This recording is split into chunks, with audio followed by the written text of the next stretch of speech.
ജിസേലിനും ആര്യനുമെതിരെ ഗുരുതര ആരോപണം നടത്തിയിരിക്കുകയാണ് അനുമോള്. നമുക്കറിയാം, വീട്ടിലുള്ളവർ പലരും അങ്ങോട്ടും ഇങ്ങോട്ടും ഈ കാര്യത്തെക്കുറിച്ച് സംസാരിക്കുന്നുണ്ടായിരുന്നു. ഇപ്പോൾ കയറി വന്ന മസ്താനി ഈ ഒരു ടോപ്പിക്ക് സംസാരിച്ച സമയത്ത് അനുമോള് പറയുന്നുണ്ടായിരുന്നു, ഞാനിത് കണ്ടിട്ടുണ്ട്, പലതവണ ഞാനിത് ശൈത്യക്ക് കാണിച്ചു കൊടുത്തിട്ടുണ്ട് എന്നൊക്കെ സംസാരിക്കുന്നുണ്ടായിരുന്നു. അതുപോലെ തന്നെ ആദില നൂറ, ഷാനവാസ് ഇവരൊക്കെ തന്നെ കഴിഞ്ഞ ദിവസം രാത്രിയിൽ ഈ ഒരു ടോപ്പിക്കിനെ കുറിച്ച് സംസാരിക്കുന്നുണ്ട്. അതായത് ബ്ലാങ്കറ്റിനുള്ളിൽ ഇവർ രണ്ടുപേരും പൊതച്ചു മുടി കിടക്കുന്ന ആ ഒരു സംഭവം, അതിനുള്ളിൽ മസാജിങ് നടത്തുന്നു, അതിനുള്ളിൽ എന്തൊക്കെയോ സംഭവങ്ങളുണ്ട്, അവർ ലവ് കോംബോ പിടിക്കാനായിട്ട് നോക്കുന്നു എന്നൊക്കെയുള്ള ഒരുപാട് കാര്യങ്ങൾ സംസാരിക്കുന്നുണ്ട്. അത് ഇത്തിരി നെഗറ്റീവായിട്ട് പോകുന്നുണ്ട്, നമുക്കത് കൃത്യമായിട്ട് മനസ്സിലാവുന്നുണ്ടായിരുന്നില്ല. ഇപ്പൊ പ്രമോയിൽ വന്നിരിക്കുന്ന ഒരു കാര്യം എന്ന് പറയുന്നത്, അനുമോൾ അത് തുറന്നു പറഞ്ഞ് അവിടെ ഉഗ്രൻ എന്തെന്ന് പറഞ്ഞു കഴിഞ്ഞാൽ ചെറിയ തോതിലല്ല, ആര്യൻ അനുമോളെ അടിക്കാനായിട്ട് ഒരുങ്ങുന്ന എല്ലാവരും കൂടി ഓളിയിടുന്ന ഒരു പ്രമോയാണ് വന്നിട്ടുള്ളത്. സംഭവം ബിഗ് ബോസ് വീടിനുള്ളിൽ ഇപ്പൊ മൊത്തത്തിൽ അത് പറഞ്ഞു കേൾക്കുന്നത് കൊണ്ട് തന്നെ പുറത്തും, ഇപ്പൊ ബിഗ് ബോസ് വീടിന് പുറത്തും ഇതൊരു ഗെയിമാണല്ലോ, പുറത്തും ഇങ്ങനൊരു ടോപ്പിക്ക് ഇപ്പോൾ ചർച്ചാ വിഷയമായിട്ടുണ്ട്. ഇവർ തമ്മിൽ ലവ് കോംബോ പിടിക്കാനുള്ള ശ്രമമാണ് ആര്യനും ജിസേലും എന്നും. പക്ഷേ ജിസേലിന് പ്രായം 10-30 വയസ്സുണ്ട്, ആര്യന് പ്രായം 23 വയസ്സാണ്. അപ്പൊ പ്രായം പക്ഷെ പ്രണയത്തിനൊരു വിഷയമല്ല. എന്നിരുന്നാൽ പോലും അതൊരിക്കലും ശരിയായ കാര്യമല്ല എന്നൊക്കെ പറഞ്ഞുകൊണ്ട് ഒരുപാട് പേര് കമന്റ്സ് ചെയ്യുന്നുണ്ട്, ഒരുപാട് പേര് പറയുന്നുണ്ട്. പിന്നെ ഇതൊരു ട്രോളായിട്ടും ഇറങ്ങുന്നുണ്ട്. ആര്യന്റെ ഇപ്പോഴത്തെ ക്യാരക്ടർ വെച്ചിട്ട് എനിക്ക് തോന്നുന്നു ആര്യനെ ഇഷ്ടപ്പെടുന്നവർ വളരെ ചുരുക്കം ഉണ്ടാവുള്ളൂ. ആര്യൻ എന്നുള്ള വ്യക്തിയുടെ ക്യാരക്ടറും പെരുമാറ്റ രീതി, സംസാര രീതി ഒക്കെ കൊണ്ട് ആര്യൻ എല്ലാവർക്കും ഇപ്പൊ ഭയങ്കര ദേഷ്യമാണ്. പക്ഷെ ജിസേൽ എന്ന് പറയുന്നത് ഒരു ഗെയിമിന്റെ ഭാഗമായിട്ട് ജിസേലിനെ മാറ്റി നിർത്തുന്ന സമയത്ത് ജിസേലിനെ ഇഷ്ടപ്പെടുന്ന കുറച്ചധികം പേര് ഉണ്ടെന്ന് തന്നെയാണ് ഞാൻ വിചാരിക്കുന്നത്. അപ്പൊ കഴിഞ്ഞ ദിവസം ജിസേലും അനുമോളും ജയിലിൽ കിടന്ന സമയത്ത് അവിടേക്ക് ആര്യൻ ജിസേലിന്റെ അടുത്ത് മാത്രം സംസാരിക്കാൻ വരുന്നു, എന്നിട്ട് കവിളിലൊക്കെ പിടിക്കുന്നു. ആ സമയത്ത് അനുമോള് നീ പോ എന്ന് പറയുമ്പോൾ അവിടെ ആര്യൻ പറയുന്നുണ്ട്, നമ്മൾ രണ്ടുപേരും തമ്മിൽ സംസാരിക്കുന്നത് ഇവൾക്ക് കുശുമ്പാണ്, അസൂയാണ് എന്നൊക്കെയാണ് ആര്യൻ അവിടെ പറയുന്നുണ്ടായിരുന്നത്. ഇന്നിപ്പോ ലൈവില് ഇതേപോലെ തന്നെ ജിസേലും ആര്യനും അവിടെ അപ്പുറപ്പുറമൊക്കെ കിടന്നുകൊണ്ട് സംസാരിക്കുന്നുണ്ട്. ഇവരൊരു ലവ് കോംബോ പിടിക്കാനുള്ള ശ്രമമാണെന്നാണ് കണ്ടു കഴിഞ്ഞാൽ നമുക്ക് തോന്നുന്നത്. ഇനി 100 ദിവസം ഇതുപോലെ അവിടെ നിൽക്കണമല്ലേ എന്നൊക്കെ സംസാരിച്ച് അനുമോൾക്ക് നമ്മുടെ അടുത്ത് കുശുമ്പാണ്, അസൂയാണെന്നൊക്കെ അവരവിടെ കിടന്ന് സംസാരിക്കുന്നുണ്ട്. അതുപോലെ തന്നെ നിങ്ങൾക്ക് അറിയാവുന്ന ഒരു കാര്യമാണ്, ഈ ജിസേലിന്റെ ഡ്രസ്സ് പോലും കഴുകി ഉണക്കാനായിട്ട് ഇടുന്നത് ആര്യനാണ്. ആര്യന്റെ പാത്രങ്ങളൊക്കെ കഴുകാനായിട്ട് ജിസേലും സഹായിക്കുന്നുണ്ട്. അപ്പൊ രണ്ടുപേരും അങ്ങോട്ടും ഇങ്ങോട്ടും എന്തോ ഒരു കോംബോ വർക്കൗട്ട് ചെയ്യാനായിട്ട് ശ്രമിക്കുന്നുണ്ട്. അത് എന്ത് കോംബോ ആണെന്ന് ചോദിച്ചു കഴിഞ്ഞാൽ ലവ് കോംബോ ആണെന്ന് നമുക്ക് കാണുമ്പോൾ തോന്നുന്നുണ്ട്. ഇനി മറ്റെന്തെങ്കിലും ഇവർ തമ്മിലുണ്ടോ എന്ന് പോലും പ്രേക്ഷകർ ചിന്തിക്കുന്നതിൽ തെറ്റ് പറയാനായിട്ട് പറ്റില്ല. അവര് ഒരു പുതപ്പിനുള്ളിൽ മൂടി കിടക്കുന്ന ഒരു ദിവസം അനുമോൾ അത് വന്ന് പുതപ്പ് മാറ്റുന്ന ഒരു സീൻ നമുക്ക് ലൈവില് രാത്രി കാണാനായിട്ട് ഇടയായി, എപ്പിസോഡിലുണ്ടായിരുന്നു. അപ്പൊ അങ്ങനെ കണ്ട സമയത്ത് എല്ലാവരും ഇതിനെക്കുറിച്ച് കമന്റ് ചെയ്തതാണ്. അനുമോൾ അവരെ ശല്യം ചെയ്തു എന്നൊക്കെ പറഞ്ഞു ഒരുപാട് ട്രോളും കാര്യങ്ങളും ഒക്കെ വന്നിട്ടുണ്ട് ഇപ്പോൾ. പക്ഷേ അനുമോൾ ഈ ഒരു ടോപ്പിക്കിനെ കുറിച്ച് ഇതുവരെ നമ്മൾ സംസാരിച്ച് കണ്ടിട്ടില്ല.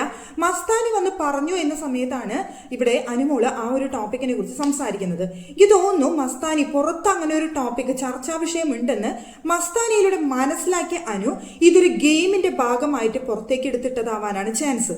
പക്ഷേ ഇങ്ങനെ ഒരു ആരോപണം ഉന്നയിക്കുന്ന സമയത്ത് അത് അങ്ങനെയല്ല എന്നുണ്ടെങ്കിൽ അനുവിന് അത് പക്ക നെഗറ്റീവായി വരാനും ചാൻസ് കൂടുതലാണ്. അപ്പോൾ ഇങ്ങനൊരു ഗെയിം അനു അവിടെ എടുത്തിട്ടുണ്ടെങ്കിൽ അത് അനുവിനെ എത്രത്തോളം പോസിറ്റീവായോ നെഗറ്റീവായോ ആണ് ബാധിക്കാൻ പോകുന്നതെന്ന് നമുക്കറിയില്ല. അനു എന്ന വ്യക്തിക്ക് അവിടെ ഗെയിമുണ്ട്, അതുപോലെ തന്നെ ഗെയിമിന്റെ ഭാഗമായിട്ട് എല്ലാവരും അവിടെ കോർണർ ചെയ്യുന്ന സമയത്ത് അനുമോൾക്ക് ഒരുപാട് ഫാൻ സപ്പോർട്ടും കിട്ടിയിട്ടുണ്ട്. ഇപ്പോൾ ബിഗ് ബോസ് വീടിനുള്ളിൽ ഏറ്റവും കൂടുതൽ ഫാൻ സപ്പോർട്ട് കിട്ടുന്നത് ആർക്കാണ് എന്ന് ചോദിച്ചു കഴിഞ്ഞാൽ എൻ്റെ ഒരു പേഴ്സണൽ അഭിപ്രായം എനിക്ക് തോന്നിയത് അത് അനുമോൾക്ക് തന്നെയാണെന്നാണ്. പിന്നെ നമുക്ക് ഷാനവാസ് ഉണ്ട്, പിന്നെ അനീഷ് ഉണ്ട്, പിന്നെ ആദില നൂറയുണ്ട്. ഇവരൊക്കെയാണ് നിലവിൽ ഫാൻ സപ്പോർട്ടോട് കൂടി ബിഗ് ബോസ് വീട്ടിൽ നിൽക്കുന്ന മത്സരാർത്ഥികൾ. ഇപ്പൊ അനു ഇങ്ങനെ ഒരു ആരോപണം ഉന്നയിച്ചത് കൊണ്ട് തന്നെ ഇത് അനുവിനെ എത്രത്തോളം അത് ബാധിക്കുമെന്ന് കണ്ടറിയേണ്ട കാര്യമാണ്. അവിടെ അടിയും വഴക്കും പ്രശ്നങ്ങളും ഒക്കെ ഉണ്ടാകുന്നതായിട്ട് നമുക്ക് കാണാനായിട്ട് സാധിക്കുന്നുണ്ട്. പക്ഷേ ഇത്രയും വലിയ സീരിയസ് ആയിട്ടുള്ള ഒരു ഇഷ്യൂ ആയതുകൊണ്ട് തന്നെ ലാലേട്ടൻ വരുന്ന സമയത്ത് അനുമോൾക്ക് ഓൾറെഡി വാണിങ്ങും പ്രശ്നങ്ങളും ഒക്കെ ഉണ്ട്.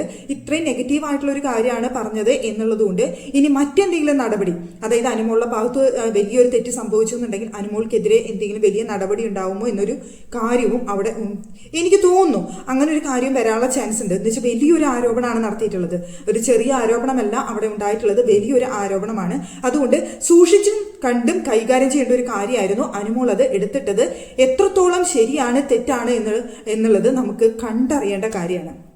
ഇപ്പൊ ബിഗ് ബോസ് വീടിനുള്ളിൽ ഷാനവാസ് ഇവരൊക്കെ ഇതിനെക്കുറിച്ച് സംസാരിക്കുന്നുണ്ട്. ഷാനവാസും ഇവരൊക്കെ സംസാരിക്കുന്നുണ്ട്. ഇവരോടൊക്കെ ലാലേട്ടൻ വന്നു കഴിഞ്ഞാൽ ചോദിക്കാനുള്ള ചാൻസ് ഉണ്ട് ഇവർക്കൊക്കെ.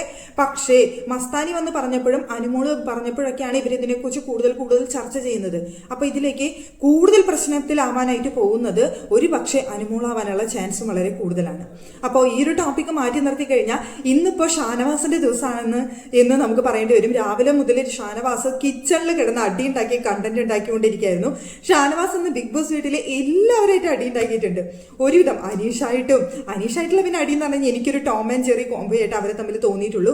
ഒരിക്കലും അവർ തമ്മിൽ അടി കൂടുന്ന സമയത്ത് നമുക്ക് വലിയൊരു ദേഷ്യമോ ഇതൊന്നും തോന്നില്ല. നമ്മൾ ചിരിച്ചുകൊണ്ട് ആ അടി കാണുന്നതാണ് അനീഷിന്റെയും ഷാനവാസിന്റെയും. പിന്നെ റെനയായിട്ട് അടി കൂടുന്നുണ്ടായിരുന്നു. കിച്ചൺ ഭയങ്കര വൃത്തികേടായിട്ട് ആ ഗ്യാസ് സ്റ്റവ് ഒക്കെ വൃത്തികേടാക്കിയിട്ടതിന്റെ പേരിൽ റെനയായിട്ട് അടി കൂടുന്നുണ്ടായിരുന്നു. അനുമോളായിട്ട് ആപ്പിൾ എടുത്തതിന്റെ പേരിൽ അടി കൂടുന്നുണ്ടായിരുന്നു. പിന്നെ ഇപ്പൊ പുതിയതായിട്ട് വന്നിട്ടുള്ളതായിരുന്ന ലക്ഷ്മിയുമായിട്ട് ഷാനവാസ് വഴക്കുണ്ടാക്കുന്നുണ്ടായിരുന്നു. അങ്ങനെ മൊത്തത്തിൽ ഇന്ന് കാലത്ത് കിച്ചണിലൊരു അടിമയായിരുന്നു. ആ അടിമയത്തിൽ എനിക്ക് തോന്നുന്നു ഷാനവാസ് ഒരു തിരിച്ചുപോയി കുറച്ച് നാളായിട്ടൊരു ഫോം ഔട്ട് ആയിരുന്നു ഷാനവാസ് എന്ന് എനിക്ക് തോന്നിയിട്ടുണ്ട്. ആ ഫോം തിരിച്ചു പിടിക്കാനായിട്ട് ഷാനവാസിന് കഴിഞ്ഞു എന്നാണ് തോന്നുന്നത്. പക്ഷേ ഷാനവാസിന്റെ അഗ്രഷൻ അതൊന്ന് മാറ്റി വെച്ച് കഴിഞ്ഞാൽ ഷാനവാസ് പൊളിയാണ്. എനിക്ക് പേഴ്സണലി ഇഷ്ടമുള്ളൊരു മത്സരാർത്ഥിയാണ് ഷാനവാസ്. പക്ഷേ ഈ ഷാനവാസ് ഇപ്പോൾ ഒരുപാട് നാളായിട്ട് ഭയങ്കര അഗ്രഷൻ കാണിക്കുന്നുണ്ട്. അഗ്രഷൻ എന്ന് വെച്ചാൽ ഭയങ്കര കൂടുതലാണ് കാണിക്കുന്നത്. അത് ഷാനവാസിനെ ദോഷമേ ചെയ്യുള്ളൂ. അപ്പോൾ അഗ്രഷൻ ഒന്ന് മാറ്റി നിർത്തി കഴിഞ്ഞാൽ ഷാനവാസ് പൊളിയാണ്. പിന്നെ നമ്മുടെ ലക്ഷ്മി ബിഗ് ബോസ് വീട്ടിലേക്ക് വന്ന് കയറിയപ്പോൾ മുതൽ അവിടെ കണ്ടന്റ് ഉണ്ടാക്കാനായിട്ട് ഒരുപാട് കാര്യങ്ങൾ ചെയ്യുന്നുണ്ട്. വഴക്കുണ്ടാക്കാനും പലതും ശ്രമിക്കുന്നുണ്ട്. എനിക്ക് തോന്നുന്നു വൈൽഡ് കാർഡുകൾ 5 പേര് വന്നിട്ടുണ്ട്. അതിൽ ഏറ്റവും കൂടുതൽ ആൾക്കാർ അറിയുന്നത് ജിഷിനെ ആയിരിക്കും, പിന്നെ മസ്താനിനെ ആയിരിക്കും. ബാക്കിയുള്ള 3 പേരെയും പ്രേക്ഷകർക്ക് അത്ര പരിചയം ഉണ്ടാവാനുള്ള ചാൻസ് വളരെ കുറവാണ്. അതുകൊണ്ട് തന്നെ അവർക്ക് അവിടെ എന്തെങ്കിലും കണ്ടന്റ് ക്രിയേറ്റ് ചെയ്ത് അവരുടെ സ്ഥാനം നിലനിർത്തിയാൽ മാത്രമേ അവർക്ക് മുന്നോട്ട് പോകാനായിട്ട് സാധിക്കുള്ളൂ. ഇപ്പോൾ ബാക്കിയുള്ള 3 പേർക്കാണെന്നുണ്ടെങ്കിലും പ്രേക്ഷകർ ഒട്ടും അറിയാത്ത ആൾക്കാരാണ്. അതുകൊണ്ട് അവർക്ക് അവിടെ കണ്ടന്റ് ക്രിയേറ്റ് ചെയ്തേ പറ്റൂ. അല്ലാന്നുണ്ടെങ്കിൽ തുടർന്നുള്ള ആഴ്ചകളിൽ പുറത്തു പോകാനായിരിക്കുന്ന മത്സരാർത്ഥികൾ ഇവർ 3 പേരായിരിക്കും എന്ന് പറയേണ്ടി വരും. അല്ല 3 പേര് എന്നല്ല, ഇവർ 5 പേര്. അപ്പോൾ അവിടെ ബാക്കിയുള്ള ഞാൻ പറഞ്ഞത് ഇവർ ജിഷിനെയും മസ്താനിനെയും കുറച്ചെങ്കിലും പ്രേക്ഷകർക്ക് അറിയാമെന്നുള്ളത് കൊണ്ടാണ് ഞാൻ അങ്ങനെ പറഞ്ഞത്. അപ്പൊ ഇവർ 5 പേരും കൂടുതൽ നല്ല കണ്ടന്റുകൾ തന്നില്ല എന്നുണ്ടെങ്കിൽ അവർ തന്നെയായിരിക്കും ആദ്യം പുറത്തു പോവുക. ബാക്കിയുള്ള മത്സരാർത്ഥികളെ ഇപ്പം മുഖപരിചയമായി പ്രേക്ഷകർക്ക് എല്ലാവർക്കും അറിയുകയും ചെയ്യാം എന്നുള്ളതുകൊണ്ട് അവർക്ക് അവിടെ പിടിച്ചു നിൽക്കാനായിട്ട് സാധിച്ചു വരും. അപ്പൊ നിലവിലെ അനുമോളുടെ ഈ ഒരു സംഭവമാണ് ബിഗ് ബോസ് വീട്ടില് പ്രധാനമായിട്ട് ഞാൻ പറയാനായിട്ട് വന്നത്. അതിനൊപ്പം ഞാൻ ഷാനവാസിന്റെ കാര്യം പറഞ്ഞേ ഉള്ളൂ. ഇപ്പൊ നിലവിലെ അവിടെ ഏറ്റവും കൂടുതൽ ഫാൻ സപ്പോർട്ടുള്ള അനു, പിന്നെ ഷാനവാസ്, അനീഷ്, ആദില, നൂറ എന്നിവർക്കാണെന്നാണ് എൻ്റെ ഒരു വിശ്വാസം നിലവിൽ ഞാൻ നോക്കി കാണുന്ന സമയത്ത്. ഇനി ഇവരെ കടത്തിവെട്ടാനായിട്ട് ഇപ്പോൾ വന്ന മത്സരാർത്ഥികളും അല്ലെങ്കിൽ കൂട്ടത്തിലുള്ളവർക്കും സാധിക്കുമോ എന്നുള്ളത് നമുക്ക് കാത്തിരുന്ന് കാണാം. ഇനിയും ദിവസങ്ങൾ ഒരുപാട് ബാക്കി കിടക്കുകയാണ്.